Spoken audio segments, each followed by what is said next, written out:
Diyanet İşleri Başkanlığı ve Türkiye Diyanet Vakfı'nın 2021 yılı Ramazan faaliyetlerinin tanıtım toplantısına hepiniz hoş geldiniz, şerefler verdiniz.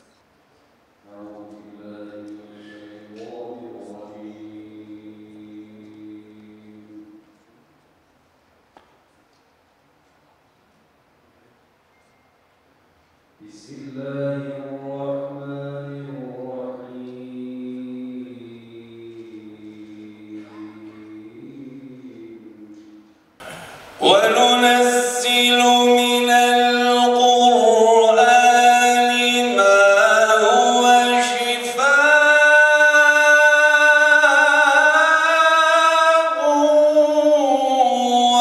وَرَحْمَةٌ لِّلْمُؤْمِنِينَ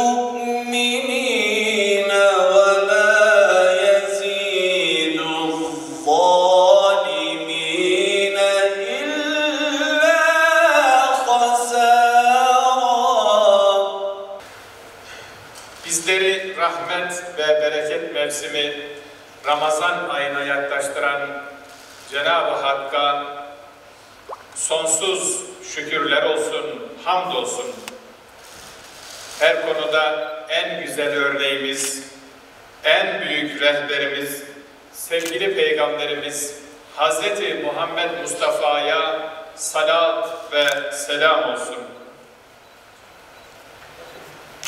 Çok kıymetli hocalarım, değerli kardeşlerim, basınımızın güzide mensupları, ekranları başında bizleri takip eden çok kıymetli vatandaşlarımız, öncelikle her birinizi en kalbi hürmet ve muhabbetlerimle selamlıyorum. Allah'ın selamı, rahmeti, mağfireti, bereketi hepimizin üzerine olsun.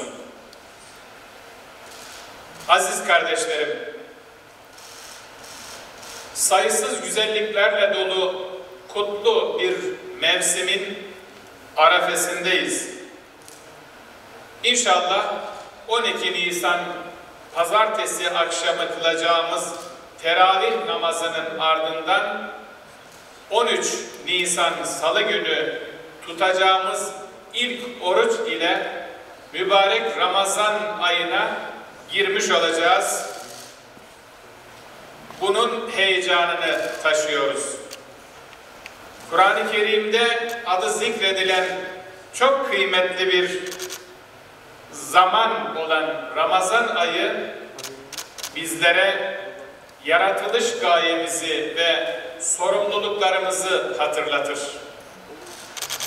Ramazan ayı Rahman ve Rahim olan Rabbimizin bizlere lütfettiği gerçekten güzel bir armağandır.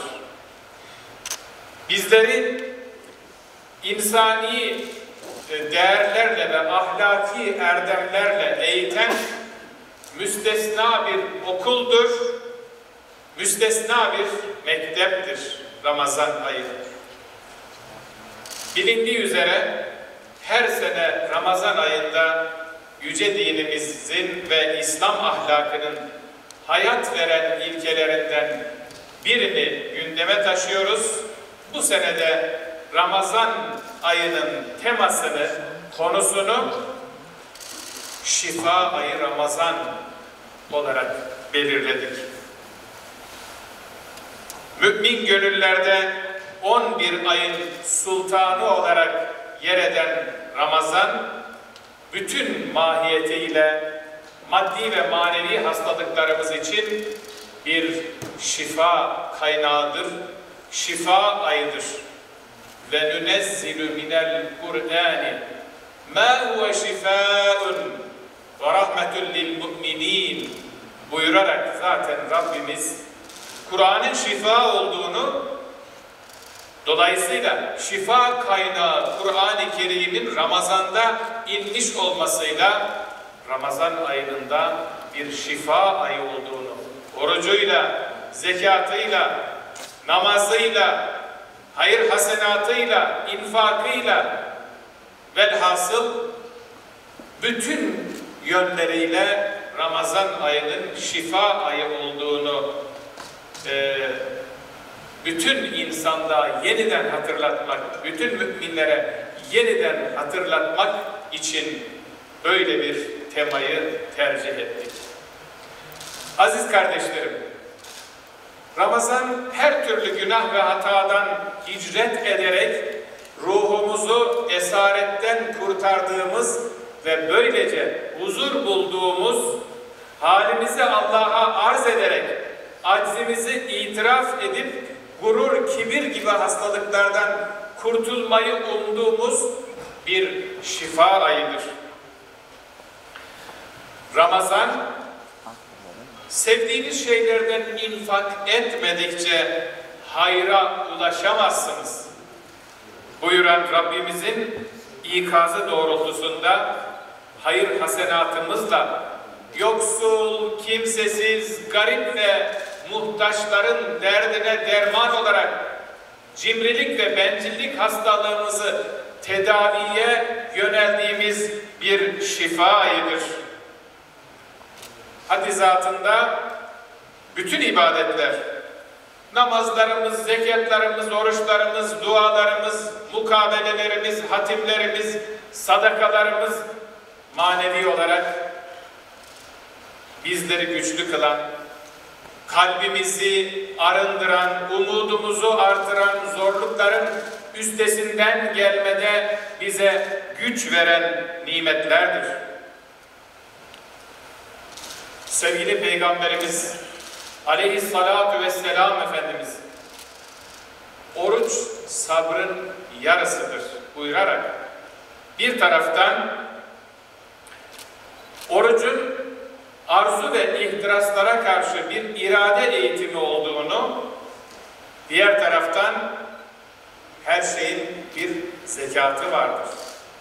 Bedenin zekatı da oruçtur hadisi şerifi ile de orucun bedenimiz için sıhhat, ruhumuz için ise manen arınma vesilesi olduğunu belirtmiştir. Değerli basın mensubu kardeşlerim, sizler aracılığıyla burada bir hususa da özellikle dikkat çekmek isterim. Salgın sebebiyle evlerimizde geçireceğimiz Ramazan ayında medya organlarımıza ve medya mensuplarımıza çok daha büyük görevler düşmektedir. Çünkü alınan tedbirler bu Ramazan ayında özellikle akşam vakitlerinde evlerimizde kalmamızı gerektiriyor. Gündüzlere de tabii ki buna çok dikkat etmek zorundayız.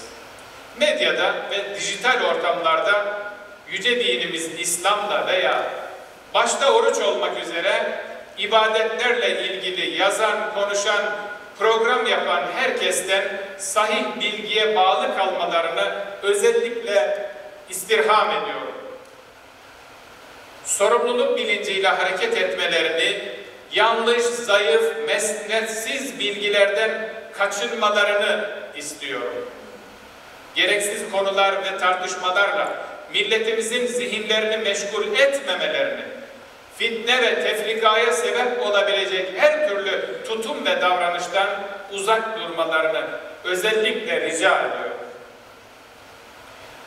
Şunu da açıkça ifade etmek isterim ki, başta Din İşleri Yüksek Kurulumuz olmak üzere müftülüklerimiz ve mensuplarımız, dinimiz ve değerlerimizle ilgili yayın ve faaliyet yapmak isteyen tüm kişi, kurum ve kuruluşlara rehberlik etmeye, katkı sunmaya ve destek olmaya her zamanki gibi yine hazırdır. Hep böyle olmuştur zaten. Din İşleri Yüksek Kurulumuz, müftülüklerimiz, vatandaşlarımızdan gelen sorulara karşı doğru dini bilgiye dayanan, Kur'an ve sünnete, icmaya, kıyasa dayanan cevaplarını vermektedirler. Yeter ki iyi niyetle güzel işler yapma gayesi ve gayreti içerisinde olalım. Aziz milletimizin de görsel medyada, sosyal medyada ve dijital ortamlarda kaynağı belli olmayan tartışma, çatışma, fitne ve tefrikaya dayalı içerik ve söylemlere itibar etmemelerini özellikle istirham ediyorum. Değerli kardeşlerim, maalesef yaşadığımız salgın tehlikesi devam ediyor. İnsanlık olarak bir yıldır bu salgından kurtulamadık. Vaka ve vefat sayıları artmaya devam ediyor. Dolayısıyla yaptığımız çok yönlü değerlendirmeler, başta Sağlık Bakanlığımız olmak üzere devletimizin yetkili organlarıyla yaptığımız istişareler, çok yönlü istişareler neticesinde mevcut şartlarda, şu an mevcut şartlarda teravih namazlarımızı camilerde değil, evlerimizde kılmanın daha uygun olduğuna karar verdik. Elbette gönlümüz istiyordu ki teravih namazlarımızı camilerimizde kılalım, çoluğumuzla, çocuğumuzla o coşkuyu camilerimizde yaşayalım. Ancak salgın hastalık tehlikesi, teravih namazının da uzun süre kapalı bir alanda kılmayı gerektirmesi, belirti göstermeyen vakaların varlığı gibi nedenlerden dolayı teravih namazlarımızı evlerimizde kılacağız. Geçen sene olduğu gibi. Tabii acı ve üzücü, yani böyle bir duyuruyu yapmak benim için gerçekten çok acı. Ama sağlık çok önemli. Biliyoruz ki yüce dinimiz İslam'a göre insan sağlığı önceliklidir. Bazen sağlığı kurtarmak için "Ez-zarurat tübihul mahzurat" vefası gereğince, yani eğer insan sağlığından olacaksa bazen haram bir şeyle kendisini o ölümden kurtarmaya yönelik, sağlığını korumaya yönelik fetvalar verilmiştir. Dolayısıyla bizim bu konuda çok dikkatli olmamız gerekiyor. Dikkatsiz ve tedbirsiz davranarak tek bir kişinin sağlığını tehlikeye atmak büyük bir vebaldir. Ramazana özel bir ibadet olan teravih namazını cemaatle evlerimizde kılalım. Cemaatle kılamıyorsak ferdi olarak kılalım. Yani çocuklarımızla birlikte cemaat yaparak evlerimizde kılarsak bu gerçekten bizim için çok iyi olacak. Böylece bu salgın şartlarında evlerimizde çok güzel bir ibadet ortamı da oluşturmuş oluruz.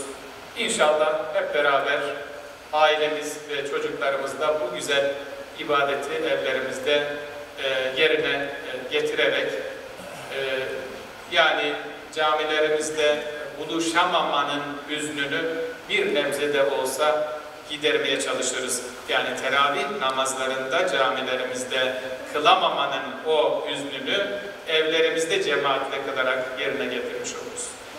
Şunu da ifade etmek isterim ki şayet bu süreçte salgının seyrine göre camilerimizde teravih namazı kılabilme imkanı olursa bunun da kararını alıp milletimizle derhal paylaşırız inşallah. Son olarak vatandaşlarımızdan oruçlu iken aşı olabilir miyiz şeklinde çok yoğun bir şekilde sorular almaktayız. Din İşleri Yüksek Kurulumuzun da açıkladığı gibi gerektiğinde oruçlu iken aşı olmakta bir sakınca yoktur ve bu durum orucu bozmaz. Tekrar, gelişiyle gönüllerimizi aydınlatan rahmet ve bereket mevsimi Ramazan ayının kalplerimize huzur, hanelerimize bereket, ailemize, ülkemize ve İslam alemine hayırlar getirmesini, insanlığın hidayet ve barışına vesile olmasını Cenab-ı Hak'tan niyaz ediyorum.